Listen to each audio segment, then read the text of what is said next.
कुंभ राशि के बारे में बात करेंगे तो कुंभ राशि का अर्थ है जो है वो कुंभ का जो अर्थ होता है वो होता है घड़ा। घड़े को हम जब तक बाहर से देखते हैं तब हमें उसकी गहराई का पता नहीं चलता।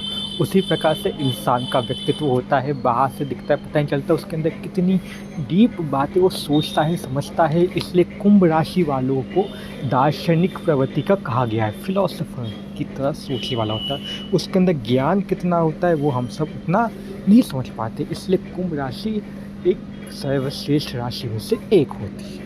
कुंभ राशि का तत्व वायु तत्व है, तो जाहिर सी बात है फिलोसोफर आदमी की सोच वो कहाँ कहाँ तक जाती है। जिस तरीके से वायु हर दिशा में फैलती है वैसी उसकी सोच भी उसी तरीके से फैलती है। कुंभ राशि के जो स्वामी बनते हैं, जो लॉर्ड बनते हैं वो होते हैं सैटर्न, जो होते हैं शनिदेव।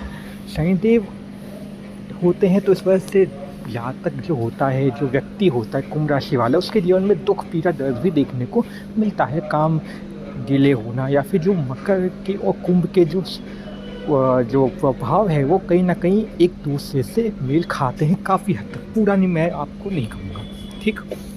11वें भाव का जो है सबसे नेचुरली जो प्रभाव रहता है वो उसके 11वें भाव में रहता है कालपुरुष की कुंडली के हिसाब से।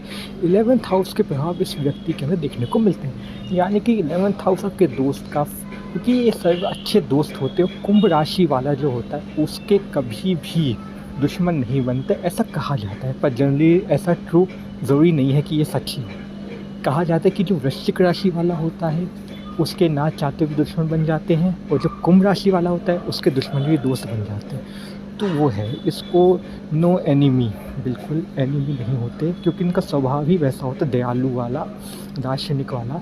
तो आप ये चीज़ करके देख सकते हैं। और इसमें एक चीज़ और होती है, वो क्या कि ये स्थिर राशि होती है। तो यानी कि इनका जो माइंड है वो सोचने की वजह से तो बहुत वायु तत्व तो है ही, लेकिन स्थिर भी है। कहाँ कहाँ स्थिर, कहाँ नहीं होना है, ये इनकी समझ है। इनको मालूम है कि इनको कहाँ स्थिर रहना है और कहाँ पे इनको लाइन में रहना है। स्थिर राशि होती है तो इनके ज़िंदगी में जो जितने भी सिचुएशन हैं वो स्थिर होते हैं, ज़्यादा जल्दी जाते नहीं हैं। पहलू होता है ज़िंदगी का कि कभी क्या होता है, कुछ सिचुएशन ऐसी होती है जिसके कभी बहुत देर बाद आपकी जीवन से जाती है ना, और किसी बहुत आती हुई चली जाती है। जैसे बीमारी हो गई, आई आपको और फट से चली गई।